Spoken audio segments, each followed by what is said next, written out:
everyone, and welcome to Game Plan, a podcast by Bezier Games where we give you a look behind the scenes of our games and chat about everything tabletop. I'm Phoebe. And I'm Eric, and if you don't recognize my voice, that's okay. I'm new to the podcast. But today, something special because I'm new and because we thought this would be a great idea. It's our holiday super special Bezier show, and I get to be a part of it, so I'm very happy to be here. Yeah, it should be a lot of fun. We're going to be talking about the best games to play for Christmas, what to get for the gamer who has everything, and a little bit about what we've been playing recently as well, because we haven't really introduced ourselves on this podcast before, so it might be good just to give everyone an idea of what we like to play and who we are as gamers. And if you are wanting to buy me any gifts, I'll be sure to give you a list of things to buy me as well. Yeah, we can definitely do a Santa wish list at the end for anyone who feels like sending anything in. Definitely. But before we jump into it, we might do a quick section on any news and anything that's been happening in tabletop recently. Did you have anything that you wanted to talk about, Eric? Well, there's been a lot of announcements that have been made, a lot of different things that have come out. One of the things that happened that I know you were a part of was Pax Unplugged, which was a big con up in Philadelphia. I did not get to go, so I'm going to ask you just to kind of give us a little bit of insight on how that went, and if my understanding is true that there was a lot of new gamers and non-gamers particularly there attending. Yeah, PAX Unplugged was a lot of fun. So it was the first PAX Unplugged for anyone who doesn't know about it.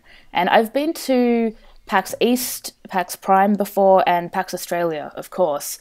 And it felt like a PAX, which was really nice. You know, it had the same vibe of everyone there just to play games, and it had all the panels that you could go to for free as well. And it just had that really nice vibe of everyone's just there for a casual, you know, getting to know new people and playing new games. So it was really good to see that we got a lot of people who were obviously experienced in the hobby, who are regular gamers, but we also got a lot of people coming by our booth at least who were at PAX Unplugged because they knew about PAX and they like video games, but they're not really hugely into board games yet. So we had a lot of people especially interested in our lighter games like One Night Werewolf and New York Slice, who were just there to see, you know, all about the hobby. Yeah, I mean, come on, you can't look at a booth and see New York Slice on the table and go, okay, I don't care about that game. It looks so good on the table. It looks so good, especially to people new to the hobby. The way it looks and the way the box is all set up, it's obvious that they're going to want to look at it and go, what is this? Well, let's see what this is all about. Yeah, absolutely. I mean, every time I play New York Slice, I get hungry and I want to order pizza straight away. And I think everyone who plays it says something like that to us as well, that it just looks so good on the table. And you know, I have that same feeling, except for when I get stuck with the anchovy pieces and then I decide I'm not hungry anymore. See, I always fight with my boyfriend about this because he loves anchovies. And I'm like, well, you can have them all. You can have the negative points and you can have the anchovies. Yeah, quite literally, it is proven by this game that no one likes them. They are negative points. Why would you ever like them? So with PAX Unplugged, obviously BGG Con was going on as well at the same time. Did you feel like anybody was feeling like they were missing out, or was it just a completely different crowd? Was it just totally different people? It was, so the regular crowd was kind of split between both of the conventions. I've been to BGGCon the last 3 years, and I was kind of sad not to be there myself, because it's probably my favourite convention of the year. There's people who go to BGGCon that I only get to see at BGGCon, because obviously I'm all the way in Australia, so I have a lot of friends who I only see every time I go to conventions. But that was a long flight to not see some people too, I guess. Yeah. So I was sad to not be at BGGCon. I'm hoping there'll be at different weekends next year so I can do both. Yeah, hopefully I can go to any of them since I haven't been to one yet. Yeah, exactly. I mean, as I said, BGGCon's probably my favorite just because it's so casual. You can sit and chat with the publishers because it's not super busy. They have time to, you know, spend time with you and actually have a discussion rather than rushing around the booth and teaching everyone and sales and managing everything. Right, and right now the Dice Tower is doing their Dice Tower cruise, which is going on right now. So hopefully those people are getting their sea legs and enjoying a lot of board games there, which I'm just amazed that someone would want to sit on a boat and play board games the whole time. But obviously they found enough people to get a boat filled. So I would love to do that, but I get so seasick. Like, the idea of a cruise sounds amazing, but I know that I would just be throwing up the entire time, which no one wants that. Especially if you had to play some really bad games with it. So. Exactly. All right. So what news did you have? Obviously, that was what I thought was going on. But anything that you had that you wanted to talk about? Yeah. Well, Amazon just launched in Australia yesterday, and if you're an American listening to this, you're probably like, "Wait, Australia didn't have Amazon? What kind of barbaric country are they?" But it's true. We think that anyway. Don't worry. This is proof that we're an upside down country. Before yesterday, we had Amazon, but it was just for ebooks, so it was pretty pointless. But it officially launched yesterday, and everyone's pretty underwhelmed with it. There was a lot of excitement with Amazon launching, and everyone's like, "Oh, we'll be able to finally," because things are marked up so much in Australia, obviously because of shipping, but also because we're an island and there's a monopoly on a lot of products. Right. We were hoping that Amazon would bring some extra competition to a lot of markets, but looking online, things are more expensive on Amazon than if I walked into a store and bought it. So it's very strange. Is that true for? I mean, I don't know. I'm sure there's some sort of like Australian candy or something that's specific to Australia. Is that stuff also priced up, or is that stuff is it? I mean, I'm trying to figure out if is it just the fact that it's Amazon selling it, or is it because it's all imported? I haven't actually looked. I have compared things that I've bought in Amazon US to the same like Amazon Basics range, and there were a couple of things where I paid $15 US in America, and it was $40 US here, which wow, shipping does not cost that much. Shipping's expensive, but right. when you're shipping in bulk, it's not that expensive. So it's very strange. So I guess the math that you'll have to figure out yourself is the amount of money it takes to come to PAX or BGG Con, the amount of bag space you have for board games, how much it weighs, and is that worth buying it here or getting it off Amazon back at home? I mean, I definitely bring a lot of games back from conventions just because they're so much cheaper in the US. Like a standard price for Ticket to Ride over here is kind of $80 Australian, which is wow. 60, 70 US, which is a lot of money. We haven't quite gotten to where you get one of those free with any purchase, but it's getting close. Yeah. So, anyone who's coming from the US to Australia to buy board games will have a pretty bad shock when they realize how expensive they are over here. Well, that's good to know. I'll cancel that trip then. I mean, come to Australia, but just don't come to Australia to buy board games. No, there's nothing there. It's all a big desert and all that. So no reason to go. Everything's going to try and kill me while I'm there anyway, right? Yeah, it's fine. We'll keep you safe though. It's okay. Yeah, okay. All right, well that's enough of that nonsense. So what are we going to be talking about today? Well, let's go into a little bit of what we've been playing recently and any games that we've bought and been checking out. All right, well, I'll tell you this. I am pretty much on a buying hiatus. I'm trying not to buy anything because the holidays are coming up, and I don't need to buy anything right now. I've got a lot of great games. But I can tell you about some of the games I've been playing, so do you want to hear about a couple of those? Yeah, absolutely. Okay, so I have a friend who is very much not on a buying hiatus. He's going to buy everything that ever comes out always, has all the Kickstarters, has everything. So when TI4, Twilight Imperium 4, came out to the wide audience, he, of course, had it shipped to him and immediately had it on his doorstep as quick as possible. So with a game like that, and if you're not familiar with it, TI4 is a massive game that takes 8 to 10 to 12 to 20 hours to play, depending on who you're playing with, how many players, and just how angry you're going to get at each other. So we sat down and played.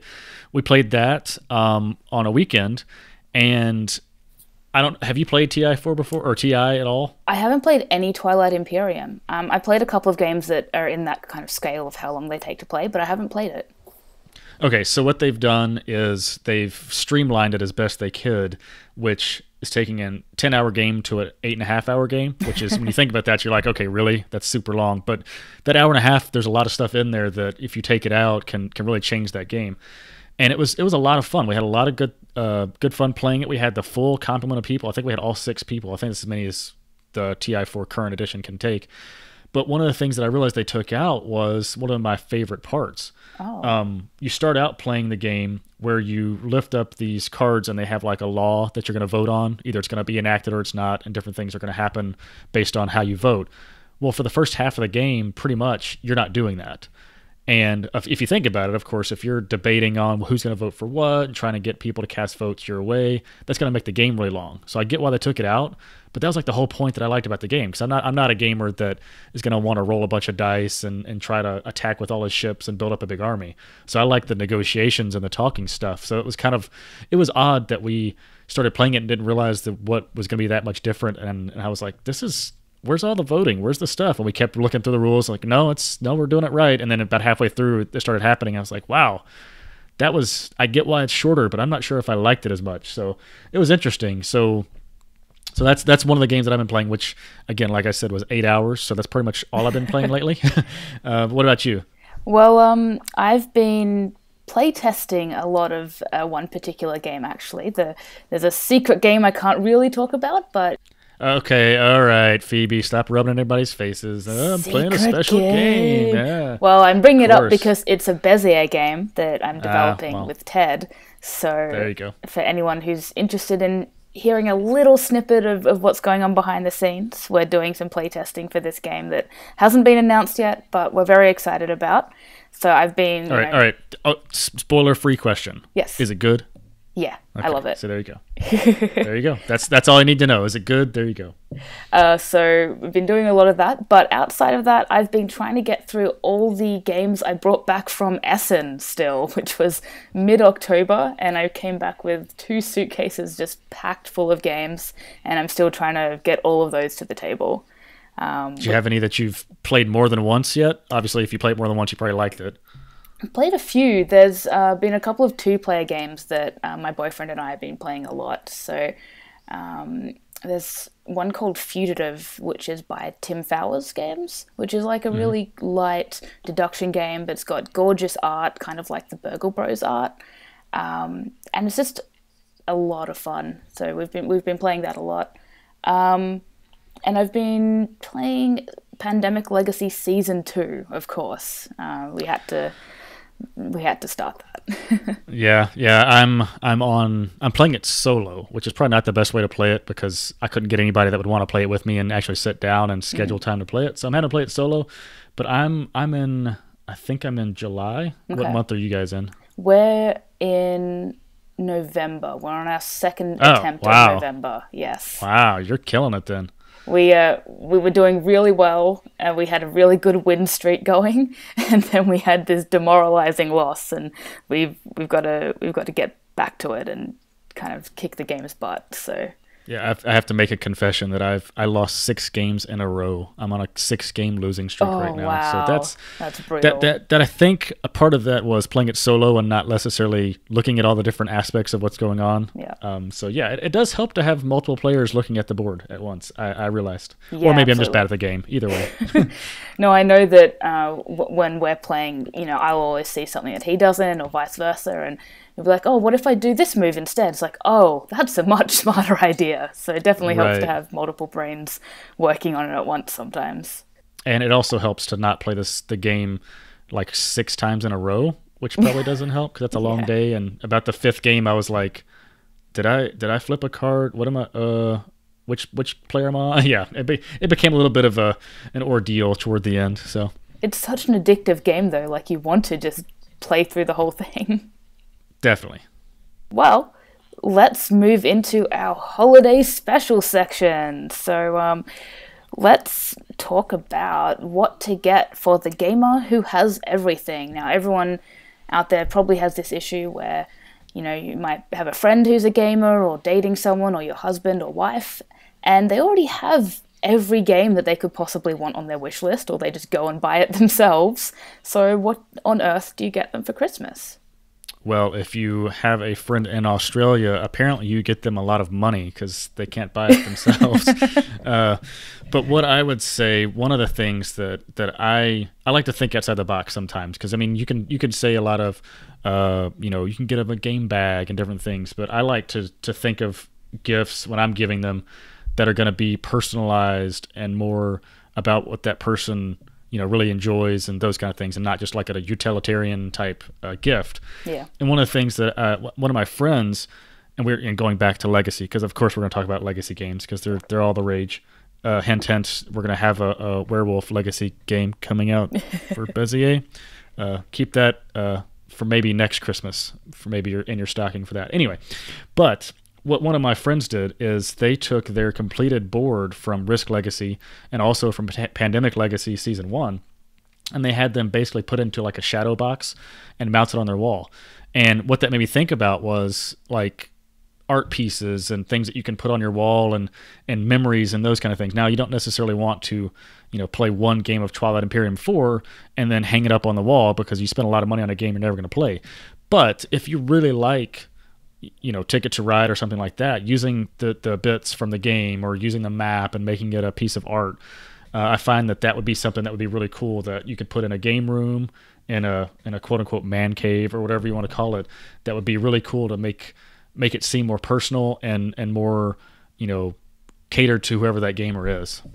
Yeah, that's a really good idea. I've definitely seen people who have framed their Pandemic Legacy Season 1 games, and it just looks so good to have that up on the wall. Obviously, you have to warn people coming into your game room that there are spoilers on the wall. Don't look if you haven't played Right. through the season yet. But the good thing is you just don't invite those people to your house. Oh, You that's just say, true. If you haven't played it, you're not allowed in. Problem solved. Yep.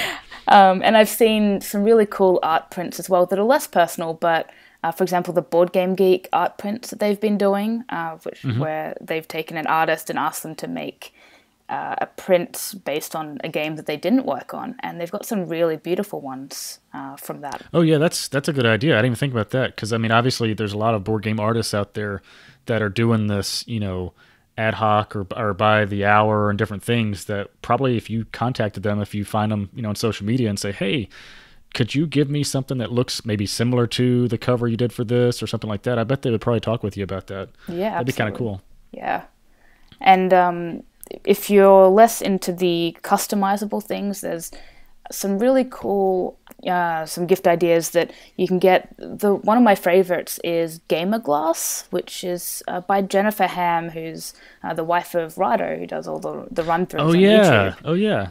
And she does some really beautiful pieces made out of glass. So she, blows all the glass herself, and you can get, customized sets of player pieces and meeples and earrings and cufflinks. And I believe she does them by order as well. So if you want something specifically made to a color or a style, she'll do that for you as well.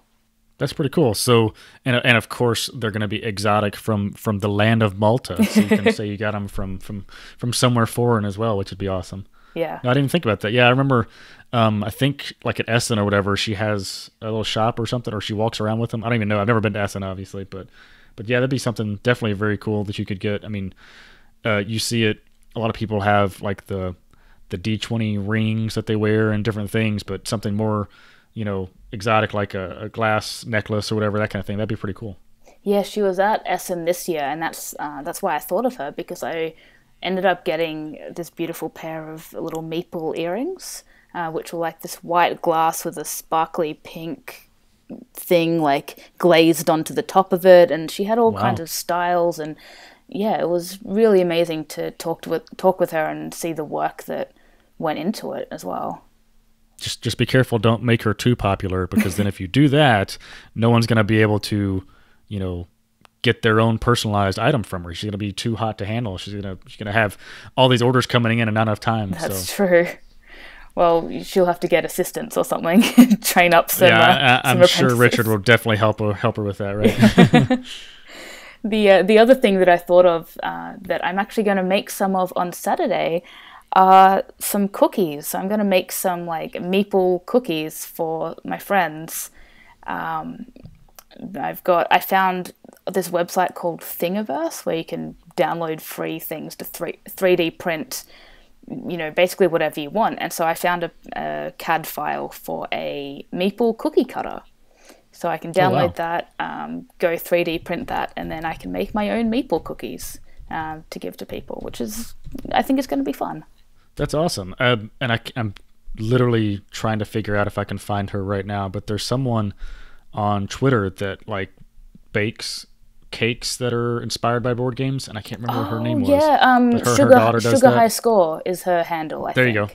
There you Yeah, go. I Yeah. love her stuff. She actually did a one bite Ultimate Werewolf set of cookies, and Awesome. so we're actually going to interview her for one of our blog posts coming up. So if you don't know that Awesome. Bezier Games has a blog, I just reached out to her yesterday, in fact, to ask her if we could do an interview. So we'll be featuring her on our website. And you may not believe this, but I did not know that. So I did not bring that up because of that. But that's great. Yeah, that's one of those things that I'm not a cook or a chef, but if I was having a holiday get together and we were like, hey, let's come and play some board games or whatever, that would just add to it a little bit more. That little bit of that effort that's put into it that would make it just more special for all the people involved. Yeah, absolutely. So that covers us for what to get for people for Christmas. But what about Christmas Day? What do you do on Christmas Day when you've got the family around, maybe your cousins or your kids, and you really want to play a board game, but the rest of your family, they're not really gamers. What do you pull out? Okay, so a little bit of backstory on me. I'm married, and my wife will play the occasional board game when coerced, but normally is probably going to sit out.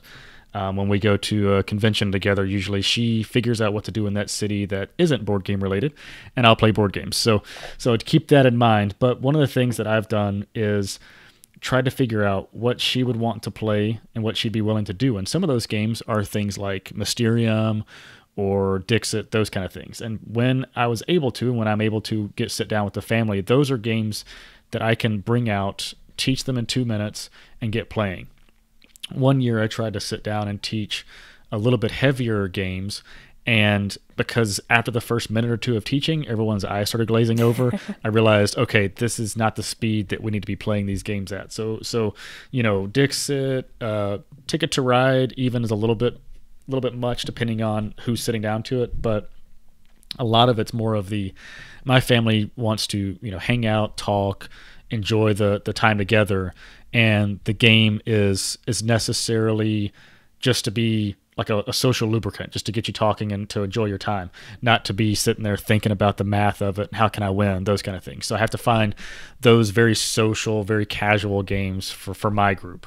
Yeah, absolutely. I think one of the most important things for that kind of environment is, as you said, everyone just wants to hang out and be around each other, and people might be wandering off to get some food or to open a present. So you really want games where people can jump in and out as well, and you can teach them in 30 seconds if they decide they want to start playing with everyone else. So I found Codenames works really well as a game, whether it's a party, like a birthday party or Christmas morning, because you can have two teams and someone can jump in and the team can fill them in on what's going on, or one of your team members can wander off to get a drink, and it doesn't really impact the flow of the game too much. So, and if you're an industrious board gamer, but don't tell Czech Games Edition this, you can make your own holiday-themed words to make the game. So keep that in mind as well. That's a good idea. Or even, and this would be a lot of work, family pictures from holidays past as Codenames pictures.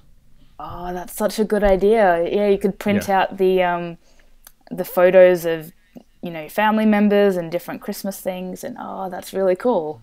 Or a bunch of gifts that you really want, and that could be a subtle way of saying, buy me these things. But, I have the ideas, I don't have the execution. So someone else will have to be out there and doing it, and send us a tweet, let us know that you did that. We'd love to see pictures. Yeah, that's I would love to see someone who did that.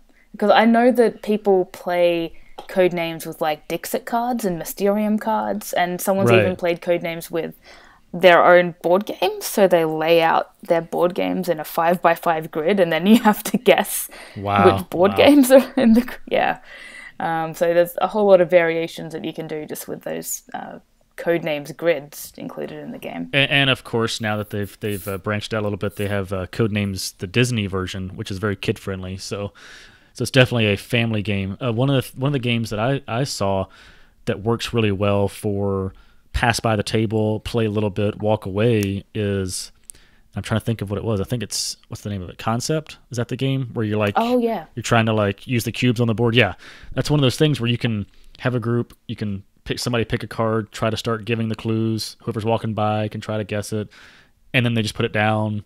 Nobody can be around the table. Then they'll walk back over, pick up a thing.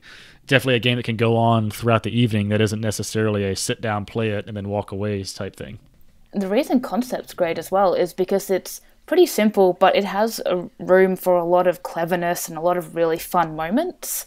I guess the cleverness is depending on who your family is. It may not have that much. I've actually found that kids are better at it though. I was playing with a kid who must have been 9 or 10 at a convention, and he was putting down icons. So for people who don't know Concept, you have a word that you're trying to explain to everyone, and then you put down these cubes on these different kind of abstract pictures on the board, and you're trying to use those to combine together to create the word that you're trying to explain. So he put down cubes on male and female. No, sorry, on female and person and fictional. But then he put down cubes on like every occupation that was on the board. And we were all really confused. We're like, is it like an idea of a person? And he's like, no, it's a person. Like he kept being like, it's real, it's real. And it took us a few minutes. We're finally like, oh, it's Barbie. Because Barbie can do anything. Wow, that's amazing. Yeah, and I think a lot of that is with kids. They don't necessarily have the same intellectual baggage that adults might have in that situation, where you're trying to think of like all these different things that you know. Well, he knows Barbie, and he knows like 100 other people in his life. He doesn't know everyone in existence like a lot of people, know all these different things. So narrowing it down into one little specific thing is a lot easier for him than it would be for an adult, probably. Yeah, so it was really fun to see that kind of awesome creativity. Another game that I just thought of that's really good for like casual playing is one I brought back from Essen called Blank, which, if I had to explain in one sentence, it's Legacy Uno. That sounds interesting. So you basically start with a hand of cards, and like Uno, you have to either lay down cards that are the same symbol or the same number, or the same color or the same number. But whenever someone wins the game, they get to create a rule. And you play with 3 of these rules during the game. So it might be, whenever you play a pink card, you have to moo like a cow. Or whenever you play a 2, you can't talk until your next turn, or something like that. And you have 3 rules that you play with every game. But whenever someone wins the game, they get to either add to one of the cards or create a rule. So you've got this, game that's evolving based on your own group and your own family, and you can add in-jokes. So you're actually like writing on it and changing the cards? Yeah, you're actually writing on the cards, and you like write the name to show, who created that card. So you've got this like memory of all these past games that you've played with all these people. And I love taking it to conventions because you can, these people I only see once a year, but I can be playing this game for the whole year and be like, oh, my friend created that card. And have this memory of when we were hanging out. I would say this: if you have friends like mine, you might have 2 copies of the game, one for your family and one for your friends, because they might have much different rules that they want to add into the game. Yeah. But that's a lot of fun. That's pretty cool. Yeah, I hadn't heard of that game before. Yeah, it just came out from the same people who do Rory's Story Cubes Creativity Hub. So. Oh, there you go. Yeah. That makes sense. Yeah. Very cool. The last thing I wanted to talk about, well, at least that I had to bring up that was Christmas related, was I saw a really cool idea for doing a gift exchange recently. And you know how people do those like Yankee swaps or white elephants where everyone brings a gift and then... Wait a minute. You're telling me that Australians call it Yankee swap? I call it white elephant, but I just looked it up, and apparently it's called Yankee swap as well. Okay, that's what I was confused. I was like, wow, you guys know what Yankee swap is? But that's one of the things I've heard. That's usually a Southerner's description of it, because obviously the person taking is the jerk, and Yankee is the Northerners, the whole Civil War thing that happened a few years back here. That makes sense. Yeah. So I was surprised that you said that. I was like, wow, that's interesting that you would say that. Well, I just looked it up, and I'm like, I don't know what Americans call it. Is it Yankee swap? It sounds right. Yeah, Dirty Santa, White Elephant, Yankee swap. Yeah, I've heard a lot of different ones. Yes, but I just saw a variant that someone shared on Facebook called White Wolf, where they use cards from Ultimate Werewolf, and everyone has a role, and the role you have depends on like how you're allowed to swap cards around and what you're allowed to do. Interesting. So the guy who came up with it is called Josh, from Pure Fun Games, and he has whole rules online, which we'll link to in the show notes if you want to go and look at how he plays them. But basically, you'll have a moderator, and you'll have some werewolves who are able to steal gifts every night, and I think you'll have a seer who's able to like swap gifts around. Or I can't remember the exact rules, but it was a really fun way of using werewolf for a gift exchange. Ah, that's interesting. Yeah, that's one of those things that if you have gamers, they're not going to be, content to just draw a number out of a hat. They're going to have to want something more engaging, more, use more brain power. So that's pretty awesome. Yeah, and it's also a way to sneak werewolf into your office parties or your family gatherings as well, if you want a little bit more there. Might take some convincing to your boss to say, hey, just trust me. This is going to be fun. Let me use this werewolf cards. Really? Is that okay? Yes, just trust me this one time. Yeah. But it's worth it, I'm sure. Yeah, depends on your boss, I guess. Yeah. Yeah, did you have any other Christmas-related gaming things you'd like to talk about?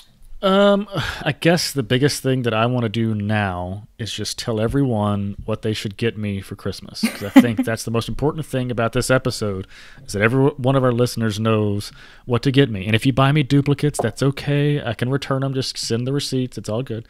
But what I've had my eye on, and I don't know if you've heard about this, and this sort of goes into some of the news that's come out. Imperial Assault is a game that I've really had my eye on because I love Star Wars, which is coming out next week in America. I don't know when it's coming out in Australia, but the next Star Wars movie is coming out soon. But Imperial Assault has released the app that will let you play it co-op. And as I stated earlier, my wife doesn't play games with me very much. So almost every game in my collection has a solo variant almost required. So now that I can play Imperial Assault solo, I'm looking at getting this game, which, if you've seen it on the shelf, is very expensive and has way too many expansions and extras that you can buy. So if anyone wants to buy me any of the Imperial Assault stuff, please let Phoebe know. She'll figure out my address. We'll get it shipped to me and it'll all be good. Yeah, I haven't actually played any of the Imperial Assault games. Any listeners are probably going to be shocked to know that I haven't seen any of the Star Wars movies. So I think we're done, and thanks for listening. Just kidding. It's really strange because I'm a huge sci-fi fan. Like, I've always read sci-fi, watched sci-fi, and it's not like I don't want to see Star Wars. I just haven't. So, but any of the Star Wars related games, I just haven't played. Interesting. I'd be curious if you did play some, what you thought, not really having any stakes in the in the theme or anything else. That'd be kind of interesting to see if they actually hold up as actual games. That's true. I know a lot of people love the theme and love the Star Wars story, and maybe the games aren't that good, but we like them just because, hey, it's Luke and it's whatever else. So that'd be interesting. Yeah, that'd actually be... I'm going to have to seek out some and play them. I have a lot of friends who play the X-Wing miniatures game, so maybe I'll have to get them to introduce me to it.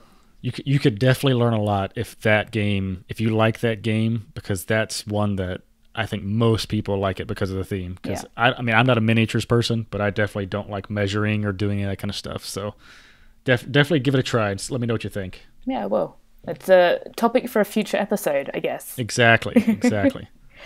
Well, my Christmas list at the moment, the biggest thing on it is Charterstone. I'm very excited for Charterstone.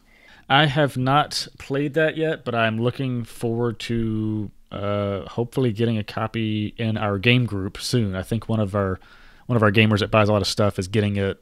I think next month is when he's coming in. I don't remember when he's getting it, but definitely want to try it. So have you tried any of it? Have you even play tested or not play tested, demoed it or anything? I haven't. I've been reading about it, so I follow, all of Jamie Stegmaier's blogs on it. So I've read a little bit about the design of it and the background, without any spoilers, of course. Right. But I'm such a fan of, the legacy format and what it really brings to the experience of tabletop gaming, which again is something we can talk about in another episode, because I think there's... I think that's a good point to have. Yes, I would love to talk about that. Yeah, so because there's a lot to cover there, but I'm really excited to see what Charterstone brings to that, because all of the other Legacy games have really been about some kind of central conflict or some kind of dramatic moment, like Pandemic Legacy is about the world being infected with a disease. Werewolf Legacy is about werewolves invading a village. Spoilers. I mean, oh no, they haven't played Werewolf before. But Charterstone. But yeah, and with Risk, yeah, you had Risk Legacy was basically the game of Risk, and yeah, I see what you're saying. Yeah, so just this kind of peaceful village building theme. I'm interested to see what that brings to the table. So very excited to try that. And of course, with Stegmaier, he's not going to do anything bad. I don't think he's done any game that's been bad. I haven't necessarily loved all of his games, but I've never hated any of his games. Yeah, that's for sure. That's true. I really like Between Two Cities as well, which is a good 7-player game for the holidays. Keep that in mind. I didn't even think about that till you just said his name. That's a great game. It's really easy to teach, plays really quickly, even with 7 people. So that's another good one. Awesome. Well, I like I said, I want Imperial Assault at my doorstep for Christmas, so somebody make that happen. Not looking at anybody in particular, but somebody make it happen. And Charterstone for Phoebe. There you go. We've got our list. All right. So let's move on to our hat of questions, which of course is our Santa hat of questions this episode, because it had to be. Did you make sure it was okay with the big man that you stole his hat? It's fine. I'm borrowing it. It's okay. Okay.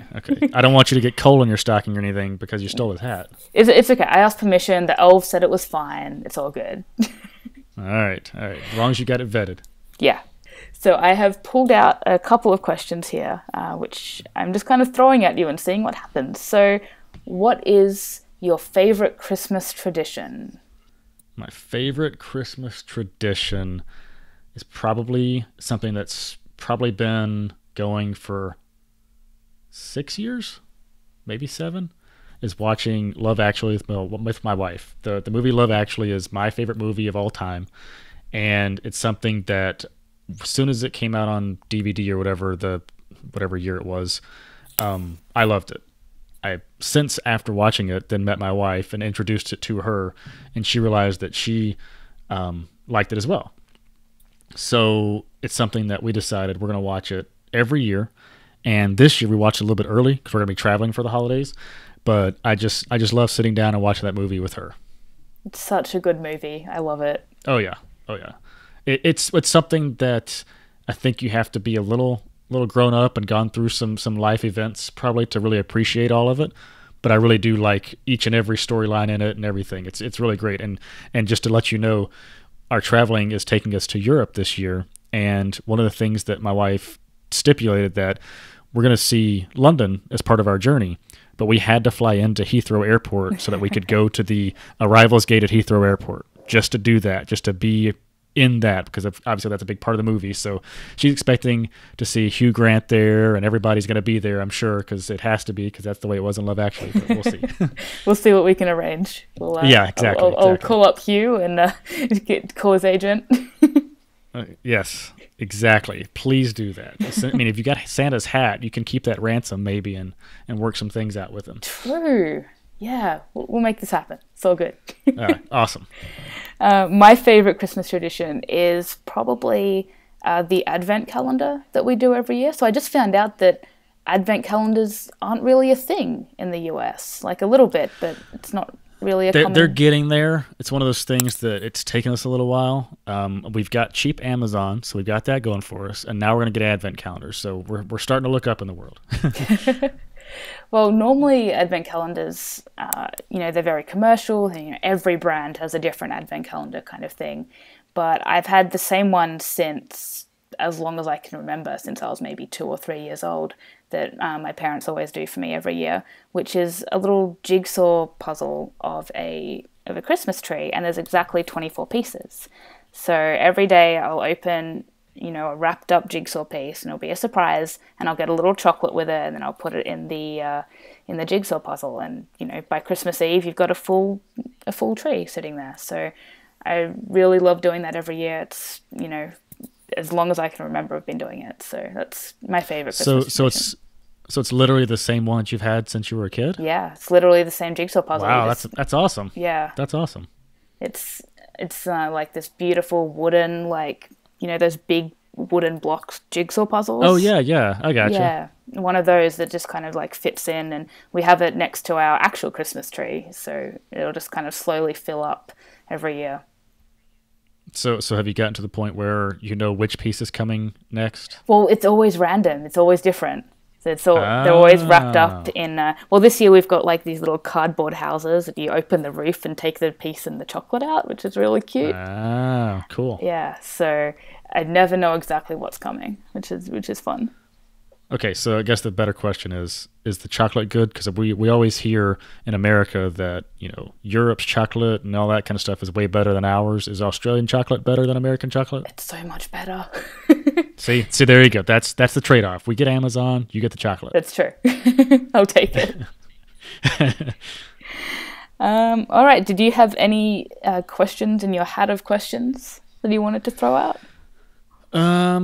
I don't have Santa's hat, unfortunately. So I've just got a little old sock over here that I'm gonna have to pull something out of, and hopefully it won't be lent or anything. But I'm gonna ask you, and I guess I'll have to answer this myself, so I have to think of an answer as well. What is your favorite game to watch your family play? So not necessarily a game that you want to play, but your favorite game to watch your family play. Ooh, that's interesting. So a little bit of background of my family. My mum is a pretty big board gamer. She'll play pretty much anything with me except for like Mega Civilization, which takes 20 hours to play. And my dad is a bit more of a casual gamer, but he does like board games when he has the brain power after work to play them. What do I like watching them play? They play a lot of Splendor, which is fun, because they get really competitive when they do that. Right. And my mum's a great player at Ticket to Ride. She loves playing that online all the time. So she's, really strategic at that. So probably those two games. My favorite game is going to be pretty much any trivia game. My family is definitely ones that sit down and watch Jeopardy and all these different things. And the most fun that I have when watching my family play a game of trivia is when there's a disagreement on the answer. Like, the Trivial Pursuit card's got to be wrong, or I got to look this up. That can't be right. Anytime that happens, it's a lot of fun to just watch everybody just, it's a family. We're having fun. We're laughing, but we're arguing, kind of that light, jovial way. I really like that. I like watching trivia games with my family because we're all very, how should I put this? We're all very adamant about our own ideas, and we're right and you're wrong type thing. So it's a lot of fun to have a lot of those same people in the same room and then have a disagreement. It's a lot of fun to watch. That's awesome.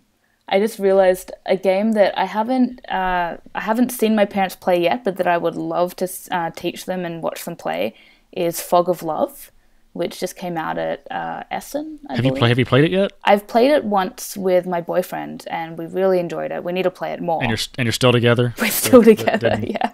Okay. I am so amazed that is a Walmart exclusive. That is crazy that Walmart has that game. I really want it, but I was like, wow, that's in Walmart. That's crazy. Yeah, it's really interesting because it's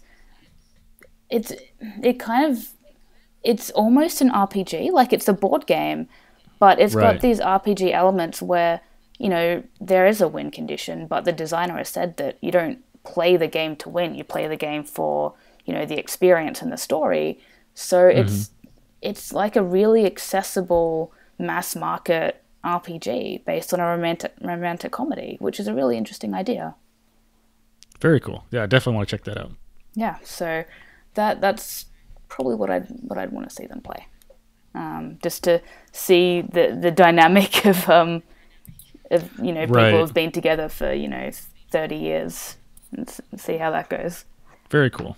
Yeah. Well, I think that wraps us up for our holiday special super show. And if it wasn't special, if it wasn't super, that's your fault, listener. It was great. It was awesome. We did our best, okay? Yes. We put all the tinsel on it. We turned the lights on. We really did our best. Of course, an audio format. You don't get to see the tree behind me with the elves dancing back and forth. Oh, well. Maybe next time we'll do video, right? Yeah, exactly. So the special effects will count. Exactly. But for anyone who wants to find us, you can find Bezier Games as @Bezier Games on Twitter, Facebook, Instagram. If you'd like us to cover any particular topic in future episodes, or if you have any questions for our hat of questions, please let us know, and we'll do our best to get to them. Sounds great. All right, well, thank you everyone for listening, and we'll see you next time. Thanks, everyone.